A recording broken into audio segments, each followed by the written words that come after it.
Breaking tonight, another lawsuit filed against Horizon Biofuels.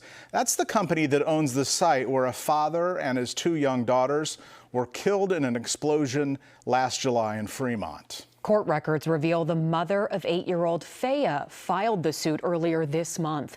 The filing alleges the equipment at Horizon Biofuels was not maintained properly, leading to a buildup of combustible dust. It also accuses the Fremont company of several code violations. Last summer, 32-year-old Dylan Danielson and his two young daughters, ages 8 and 12, died in the dust explosion. In early February of this year, OSHA cited the company for a number of violations, including combustible dust buildup. And weeks later, we learned the mother of the 12-year-old killed, Haven, filed the first lawsuit against the company.